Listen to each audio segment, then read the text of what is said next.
നമസ്കാരം. ഞാൻ നിങ്ങളുടെ സ്വന്തം ശരവൺ മഹേശ്വർ. കൃഷ്ണശിലയായി എന്ന എൻ്റെ പരമ്പരയിലെ 187ാമത്തെ എപ്പിസോഡാണിത്. ഇന്ന് ഞാൻ നിങ്ങളോട് പറയുന്നത് പ്രശസ്ത എഴുത്തുകാരനും സാഹിത്യ വിമർശകനും ഒക്കെയായ ഡോക്ടർ ഡി ബെഞ്ചമിനെ കുറിച്ചിട്ടാണ്. അദ്ദേഹത്തെക്കുറിച്ച് പറയുമ്പോൾ വളരെ ദീർഘമായി തന്നെ പറയണം. കാരണം എൻ്റെ കടപ്പാട് എന്ന ഈ കവിതാ സമാഹാരം 17 കവിതകളുടെ സമാഹാരമാണ്. ഇത് മൾബറി ബുക്സാണ് പബ്ലിഷ് ചെയ്തത്. അതിനു മുന്നേ ഈ ഒരു കൃതിക്ക് ഔദാരിക എഴുതാൻ വേണ്ടി ഞാൻ സമീപിച്ച എഴുത്തുകാർ 10-15 പേരുണ്ട്.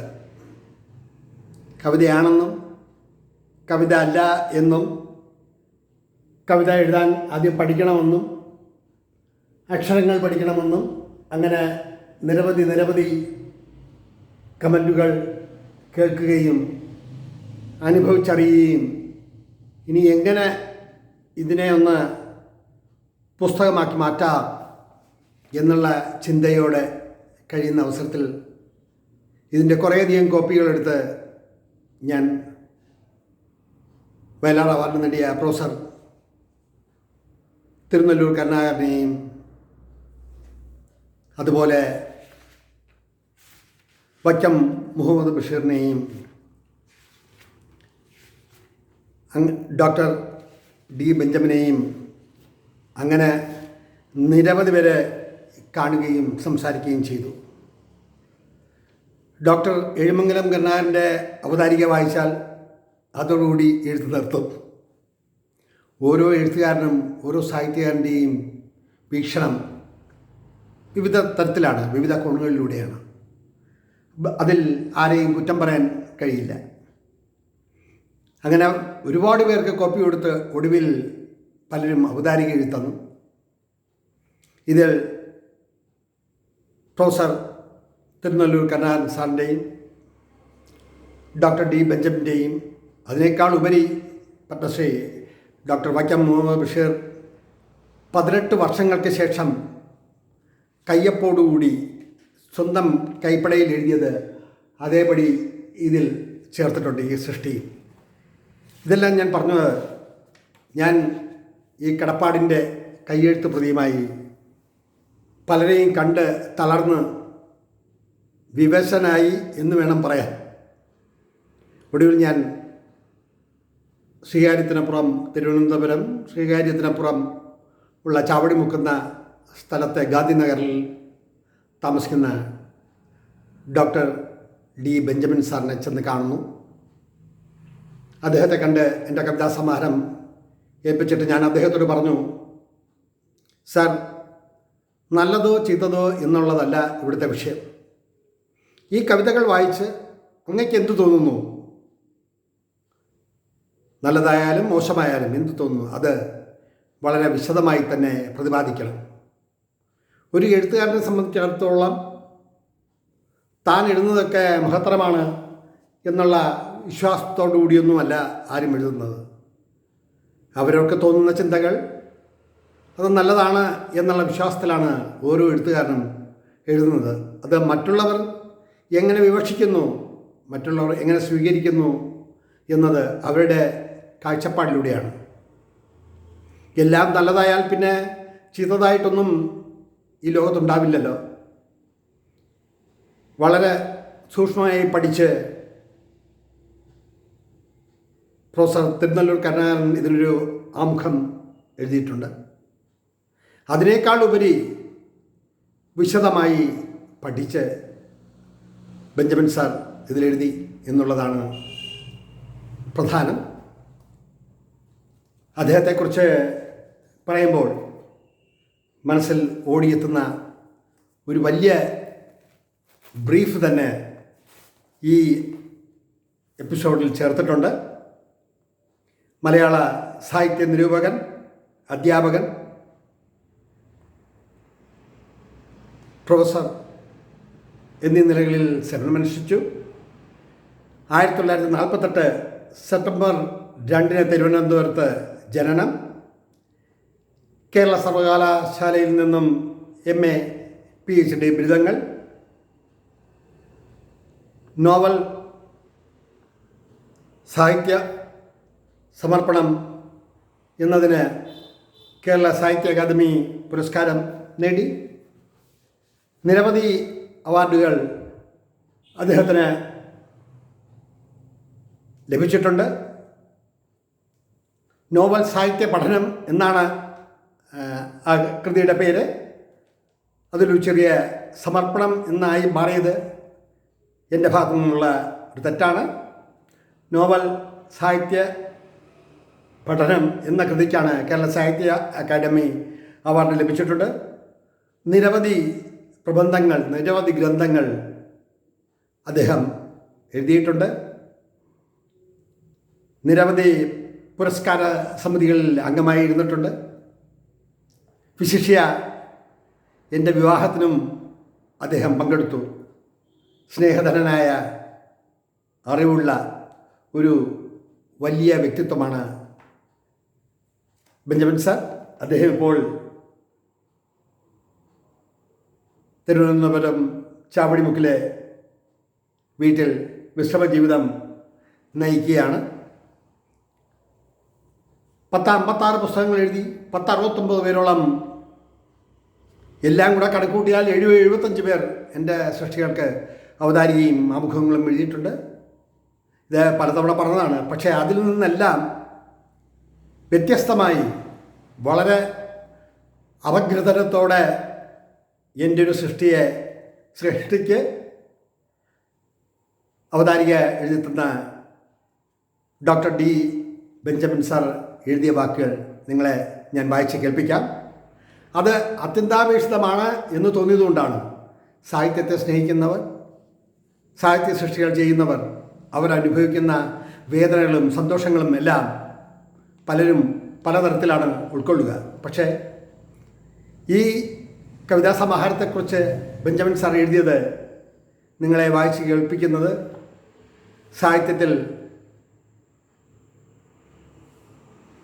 സാഹിത്യ ജീവിതത്തിൽ മുന്നോട്ട് പോകുന്ന ഒരുപാട് എഴുത്തുകാർക്ക് പ്രചോദനമാകും എന്ന് ഞാൻ കരുതുന്നു. അവതാരിക ശ്രീ ശരവൺ മഹേശ്വറിന് കവിതയെക്കുറിച്ച് സ്വന്തമായ ചില ധാരണകളുണ്ട്. അവയ്ക്ക് അനുസൃതമായി അദ്ദേഹം എഴുതുന്നു. ആ രചനകളെല്ലാം കവിതകളാണെന്ന് അദ്ദേഹം വിശ്വസിക്കുകയും ചെയ്യുന്നു. ഈ വിശ്വാസത്തിൽ മറ്റ് ആരാനും പങ്കുചേരുന്നുണ്ടോ എന്ന് മഹേശ്വറിന് നോട്ടമില്ല. അവതാരിക എഴുതാൻ കടപ്പാടിൻ്റെ കയ്യെഴുത്ത് പ്രതി എന്നെ ഏൽപ്പിച്ചപ്പോൾ എൻ്റെ പ്രതികരണം പ്രോത്സാഹജനകമല്ലെന്ന് തോന്നിയതുകൊണ്ടാവാം ശക്തമായി എതിർത്തുകൊണ്ടായാലും വേണ്ടതില്ല, എന്തെങ്കിലും എഴുതിക്കൊടുത്തേ പറ്റൂ എന്ന് എൻ്റെ യുവ സുഹൃത്ത് നിർബന്ധം പിടിച്ചത്. അദ്ദേഹത്തിൻ്റെ ആത്മവിശ്വാസം എന്നെ അത്ഭുതപ്പെടുത്തി. കടപ്പാട് പിന്നെ പല ആവർത്തി ഞാൻ വായിച്ചു. അങ്ങനെ സംസ്കാര സമ്പന്നനായ ഈ നല്ല ചെറുപ്പക്കാരനെ അദ്ദേഹത്തിൻ്റെ കവിതയുടെ പേരിൽ എതിർക്കുക എന്ന അസുഖകരമായ കൃത്യം ഞാൻ ഏറ്റെടുക്കേണ്ടി വന്നു. ഈ കവിതകൾക്ക് വൃത്തമില്ല, ഇവ ശുദ്ധമായ ഗദ്യവുമല്ല, മുക്തഛന്ദസ്സിൻ്റെ താളാത്മകത ഉണ്ടെന്നും പറഞ്ഞുകൂടാ. മറ്റ് ഏതെങ്കിലും വിധത്തിൽ ആശയങ്ങളെയോ ഭാവങ്ങളെയോ ഹൃദയസ്പർശകമായി ആവിഷ്കരിച്ചിട്ടുണ്ടെങ്കിലും മേൽപ്പറഞ്ഞ പോരായ്മകൾ ചിന്താവിഷയമാക്കേണ്ടതില്ല. അക്കാര്യത്തിലും കടപ്പാട് പിന്നിലാണ്. ഇങ്ങനെയൊക്കെ ആണെങ്കിലും മഹേശ്വറിന് ഈ കവിതാ സമാഹാരം പ്രസിദ്ധപ്പെടുത്തണം. അതിനുള്ള സ്വാതന്ത്ര്യം തീർച്ചയായും അദ്ദേഹത്തിനുണ്ട്. വായനക്കാരുടെ അഭിപ്രായം നേരിട്ടറിഞ്ഞ് സ്വയം വിലയിരുത്താൻ കവിക്ക് അവസരം നൽകുമെന്നതുകൊണ്ട് ഇതിൻ്റെ പ്രസിദ്ധീകരണം ഒരു വിധത്തിൽ പ്രയോജനകരമായേക്കും. ശ്രീ ശരവൺ മഹേശ്വറിന് കവിതാ വാസനയുണ്ടെന്നതിൽ സംശയമില്ല. പക്ഷേ വാസന കൊണ്ടോ കവിയാകണമെന്ന ആഗ്രഹം കൊണ്ടോ മാത്രം ആരും കവിയാവുകയില്ല. നിരന്തരമായ പരിശീലനം അതിന് ആവശ്യമാണ്. ലളിതമായി നിർവഹിച്ചാൽ കവിത ഭാഷയുടെ കലയാണ്. കവികളാകാൻ ആഗ്രഹിക്കുന്നവർ അപ്പോൾ ആദ്യം നേടേണ്ടത് ഭാഷയുടെ മേലുള്ള ആധിപത്യമാണ്. ഹൃദയത്തിൻ്റെ നേരിയ ചലനം പോലും ഭാഷ കൊണ്ട് സൗന്ദര്യമയമായി വ്യഞ്ജിപ്പിക്കാൻ കഴിയുമ്പോഴാണ് ഒരാൾ കവിയാകാനുള്ള പ്രാഥമിക യോഗ്യത നേടുന്നത്. നിരന്തരമായ കാവ്യാനുശീലനവും രചനാ പരിശീലനവും ഇതിന് ആവശ്യമാണ്. കവിതയെ സംബന്ധിച്ചിടത്തോളം വൃത്തങ്ങളും ഭാവാവിഷ്കാരവും മൗലികമായി ബന്ധപ്പെട്ടിരിക്കുന്നു.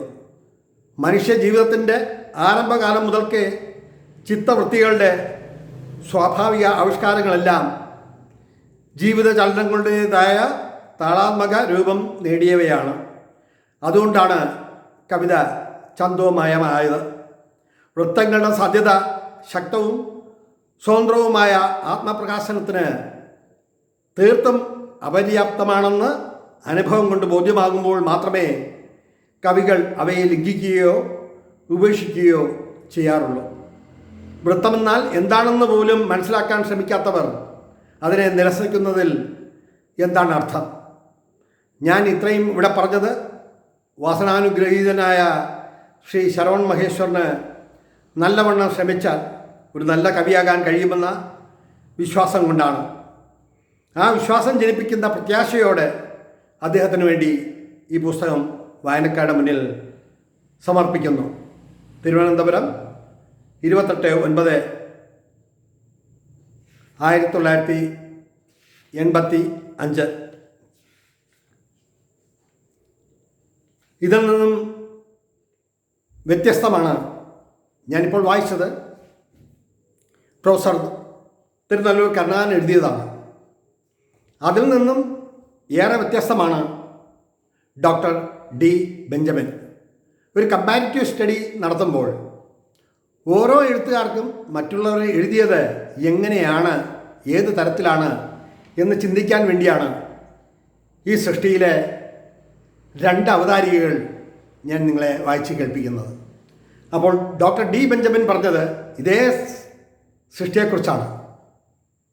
അതിഭൗതികമായ ഏതോ പ്രേരണയ്ക്ക് വിധേയമാകുന്ന നിമിഷത്തിലാണ് ഒരാൾ കവിയാകുന്നത്.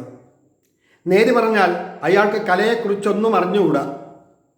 അലൗകികമായ ആ ശക്തിവിശേഷത്തിന് കീഴ്പ്പെടുന്ന അവസ്ഥയിൽ അവൻ എന്ത് വിളിച്ചു പറയുമെന്ന് മുൻകൂട്ടി പ്രവചിക്കാനാവുമില്ല. ദേവന്മാരെക്കുറിച്ചും നന്മയെക്കുറിച്ചുമൊക്കെ തെറ്റായ ധാരണകൾ അയാൾ പരത്തിയേക്കും. ഇങ്ങനെ ചില വാദഗതികൾ ഉന്നയിച്ചിട്ടാണ് മഹാചിന്തകനായ പ്ലേറ്റോ തൻ്റെ ആദർശ രാഷ്ട്രസങ്കല്പത്തിൽ നിന്ന് കവിയെ പുറത്താക്കിയത്.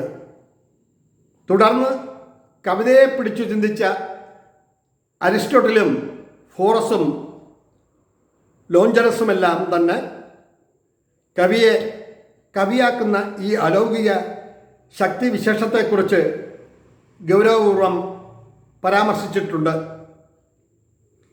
ഈ ശക്തിവിശേഷത്തിന് പിൽക്കാലത്തുണ്ടായിട്ടുള്ള വ്യാഖ്യാനങ്ങൾ പലതാണ്. എങ്കിലും അങ്ങനെയൊന്നുണ്ടായാലേ കവിതയുണ്ടാവൂ എന്ന ധാരണ ഇന്നും തിരുത്തി കുറിക്കപ്പെട്ടിട്ടില്ല. പക്ഷേ അടുത്ത കാലത്ത് കവിതയുമായി ബന്ധപ്പെട്ട ഈ അലൗകികതാ സങ്കല്പം പ്രായോഗിക തലത്തിൽ നിഷേധിക്കപ്പെടുന്നുണ്ടോ എന്നൊരു ശങ്ക തോന്നിപ്പോകുന്നു. ഒരുപിടി നല്ല വാക്കുകൾ തിരിച്ചും മറിച്ചും ചേർത്ത് വെച്ചാൽ സാമാന്യ ബുദ്ധിയും ഒട്ടൊരു നിരീക്ഷണ പാഠവുമുള്ള ആർക്കും രൂപപ്പെടുത്തിയെടുക്കാവുന്നൊരു ചരക്കാണ് കവിത എന്ന ധാരണ സൃഷ്ടിച്ചത് വാസ്തവത്തിൽ അപ്രശസ്തരായ ഒരു കൂട്ടം കവിയശ പ്രാർത്ഥികളല്ല, അതിപ്രശസ്തരായ ചില പ്രസ്ഥാന സ്ഥാപകരാണെന്നും കൂടി പറയേണ്ടി വരുന്നു. നേര് പറയട്ടെ, കവിത സമർത്ഥ രചനയാണെന്ന ഈ ധാരണ വരുത്തി വച്ചിട്ടുള്ള വിന കുറച്ചൊന്നുമല്ല. അടുത്ത കാലത്ത് ഒരു രസതന്ത്ര ശാസ്ത്ര പ്രൊഫസർ വളരെ ഗൗരവപൂർവ്വം പ്രസ്താവിച്ചു കളഞ്ഞു, താൻ പെൻഷനായാൽ പിന്നെ കവിത എഴുത്ത് തുടങ്ങുമെന്ന്. കഴിഞ്ഞ 60 വർഷത്തോളം ഈ ബുദ്ധിമാനായ മനുഷ്യന് അനുഭവപ്പെടാത്ത ഈ അസ്ഥിത ഈ വൈകിയ വേളയിൽ തോന്നാൻ എന്തേ കാരണം? കവിത ആത്മാവിൽ നിന്നല്ല, വാക്കുകളിൽ നിന്നും വിയർപ്പിൽ നിന്നുമാണ് ഉണ്ടാകുന്നതെന്ന അകാൽപ്പനികമായ ധാരണ തന്നെ. വാസ്തവത്തിൽ ഇങ്ങനെയൊരു ധാരണ മറ്റേത് രാജ്യത്തുണ്ടായാലും ഇന്ത്യയിലുണ്ടാവാൻ പാടില്ലാത്തതാണ്. കാവ്യഹേതുക്കളെപ്പറ്റി നമ്മുടെ പ്രാചീന ആചാര്യന്മാരെ പോലെ കൂലങ്കക്ഷമായി ചിന്തിച്ചിട്ടുള്ളവർ മറ്റൊരു രാജ്യത്തുണ്ടാവില്ല. അവരുടെ ചിന്തകളെ ആകമാനം ആറ്റിക്കുറുക്കിയെടുത്താൽ എന്താവും കിട്ടുക? നൈസർഗികമായ പ്രതിഭ, നിരന്തരമായ പഠനം കൊണ്ട് നേടിയെടുക്കാവുന്ന ലോകവിജ്ഞാനം, അക്ഷീണമായ അഭ്യാസം, ഇത് മൂന്നും ചേർന്നാൽ കവിതയുടെ പവർ ഹൗസ് ആകൂ എന്ന് തന്നെ. ഈ മൂന്ന് ഘടകങ്ങളിൽ ഏതെങ്കിലും ഒന്നിന് അധിക പ്രാധാന്യം കൽപ്പിച്ച ആചാര്യന്മാരുണ്ട്. പക്ഷേ ഏതെങ്കിലും ഒന്നിനെ അനാവശ്യമെന്ന് നിഷേധിച്ചവർ ആരുമുണ്ടാവില്ല. കൂട്ടത്തിൽ ഒന്നുകൂടി വേണമെന്ന് വാദിച്ച് ആധുനിക പാശ്ചാത്യ കവിയായ T.S. എലിയട്ട് നാളെ ഇതുവരെയുള്ള വിശ്വസാഹിത്യ സംസ്കാരം കൊണ്ട് സ്വന്തം പ്രതിഭയുടെ വൈയക്തികമായ ഏണും കോണും തച്ചുമാച്ചു കളയുക കൂടി വേണമത്രേ. അതെന്തായാലും മുകളിൽ പറഞ്ഞ മൂന്ന് സിദ്ധികളും ഇല്ലാതെ കാവ്യരചനയ്ക്ക് കോപ്പിടുന്ന വെറുതെ പ്രതിഭയുടെ സ്ഫുരണം മാത്രമുള്ളവർക്ക് ചിലതൊക്കെ നേടാൻ കഴിയില്ലെന്നല്ല, കാലത്തിൻ്റെ ചുവരിൽ സ്വന്തം കയ്യൊപ്പ് പതിപ്പിക്കാനാവില്ലെന്നാണ് വാദം. അതിന് കഴിഞ്ഞില്ലെങ്കിൽ പിന്നെ കവിത കൊണ്ട് എന്ത് കാര്യം? മഹേശ്വരൻ്റെ ഒരുപിടി രചനകൾക്ക് മുന്നിൽ നിന്നപ്പോൾ പെട്ടെന്ന് മനസ്സിലൂടെ കടന്നുപോയതാണ് ഈ ചിന്തകൾ. കവിതാ സങ്കല്പത്തിന് എന്തൊക്കെ മാറ്റം വന്നെന്ന് പറഞ്ഞാലും ഈ ചിരന്തനമായ വസ്തുതകൾ പേർത്തും ഓർക്കുന്നത് നല്ലതാണെന്ന് ഈ രചനകളും നമ്മളെ അനുസ്മരിപ്പിക്കുന്നു. ചെറുതും വലുതുമായ അനുഭവങ്ങൾ ഈ യുവ കവിയുടെ മനസ്സിനെ നിരന്തരമായി അലട്ടുന്നുണ്ട്. അവയോട് തൻ്റേതായ രീതിയിൽ പ്രതികരിക്കാൻ സദാ സന്നദ്ധവുമാണ് ആ മനസ്സ്. ഈ സതോന്മിഷത്തായ അവസ്ഥ തന്നിലൊരു കവി ഉണ്ടെന്നതിൻ്റെ അനിഷേധ്യമായ തെളിവാണ്. അദ്ദേഹം കാവ്യാധാവിൽ പ്രയാണം ആരംഭിച്ചിട്ടേയുള്ളൂ. വാസനയുടെ പാഥേയം കയ്യിലുണ്ട്. എങ്കിലും ഇനിയും പലതും നേടിയെടുക്കേണ്ടിയിരിക്കുന്നു. ഏത് കവിയും പിറന്നു വീഴുന്നത് കാവ്യപരമായ ഒരു പാരമ്പര്യത്തിൻ്റെ മടിത്തട്ടിലാണ്. പാരമ്പര്യത്തിൻ്റെ ചൈതന്യപൂർണമായ മുലപ്പാൽ വേണ്ടുവോളം നുകർന്നിട്ടുണ്ടോ ഈ യുവ കവിയുടെ കവിത്വം? എഴുത്തച്ഛൻ തൊട്ട് വൈലോപ്പിള്ളി വരെയുള്ള മഹാപ്രതിഭകളുടെ കാവ്യതീർത്ഥങ്ങളിൽ മുങ്ങിനീരുന്നതിൽ നിന്നുണ്ടാകുന്ന ആരോഗ്യകരമായ തുടുപ്പ് അദ്ദേഹത്തിൻ്റെ കവിതകൾക്ക് ഏറെ മുഖശോഭ അണിയിക്കുമെന്ന് പ്രതീക്ഷിക്കാം. സ്വന്തം അനുഭവങ്ങൾക്ക് കാവ്യാത്മകാവിഷ്കാരം നൽകാൻ പാകത്തിൽ ഭാവനാത്മകമായ രാസപരിണാമം സംഭവിക്കുന്നതുവരെ ക്ഷമയോടെ കാത്തിരിക്കാനും കവിതയുടെ മാധ്യമമായ വാക്കുകളും ബിംബങ്ങളും കൂടുതൽ ശ്രദ്ധാപൂർവം തിരഞ്ഞെടുക്കാനും അവയ്ക്ക് ജൈവമായ ഒരു ഘടനാ ഭദ്രത നൽകാനുമൊക്കെ പരിശീലിച്ചു കഴിയുമ്പോൾ കവിതകളുടെ എണ്ണവും ദൈർഘ്യവും കുറയുകയും ഭാവതീക്ഷ്ണത ഏറുകയും ചെയ്യും. ആ സമൃദ്ധ വസന്തത്തെക്കുറിച്ചുള്ള പ്രതീക്ഷയാണ് ഈ രചനകളെ ശ്രദ്ധാർഹവും പ്രസക്തവുമാക്കുന്നത്. അനുത്തീർണ യൗവനായ ഈ കവി ജീവിതത്തെക്കുറിച്ച് ഗൗരവപൂർവം ചിന്തിച്ചു തുടങ്ങുന്നതേയുള്ളൂ. ജീവിതത്തിൻ്റെ സങ്കീർണതയും ജീവിതത്തിലെ ദുരൂഹ സമസ്യകളും ജീവിതത്തിൻ്റെ ആന്തരിക സ്വഭാവവും അദ്ദേഹത്തിൻ്റെ മനസ്സിൽ തീ പിടിച്ചിട്ടുണ്ടെന്നും പറഞ്ഞുകൂടാ. ആത്മവ്യഥാകരമായ അനുഭവത്തിൻ്റെ ദിവ്യ സാന്നിധ്യത്തിനു വേണ്ടി നിതാന്ത തപസ്സനുഷ്ഠിക്കാനുള്ള വരം ഈ കവിക്ക് ലഭിക്കട്ടെ എന്ന് ആശംസിക്കുകയാണ് ഇപ്പോൾ കരണീയം. മഹേശ്വറിന് ഇത് അഭ്യാസത്തിൻ്റെ കാലമാണ്. അതുകൊണ്ട് തന്നെ സൗമനസ്യപൂർണമായ സമീപനമാണ് ഈ രചനകൾ അർഹിക്കുന്നത്. മലയാള വിഭാഗം, കേരള സർവകലാശാല. ഇതാണ് ബെഞ്ചമിൻ സാറും തിരുനെല്ലൂർ കരുണാകരൻ സാറും എഴുതിയ അവതാരികയും ആമുഖവും. ഇതിപ്പോൾ എന്തിന് പറഞ്ഞു എന്ന് ചോദിച്ചാൽ, എഴുതി തുടങ്ങുമ്പോൾ ആരും വാൽമീകിയും ഭാസനും എഴുത്തച്ഛനും ഒന്നുമാവില്ല. ഒരുപാടെല്ലാം എഴുതുകയും ഒരുപാടെല്ലാം വായിക്കുകയും അങ്ങനെ നിരന്തരമായ ഒരു സബരിയാണിത്.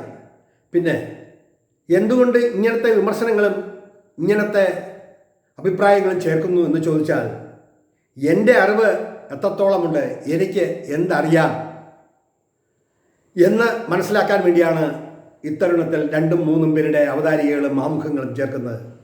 അവരോട് ബഹുമാനവും ആദരവും മാത്രമേ എൻ്റെ മനസ്സിൽ ഉള്ളൂ. വിമർശിക്കുമ്പോഴും പറയുമ്പോഴും വിളിക്കുമ്പോഴുമെല്ലാം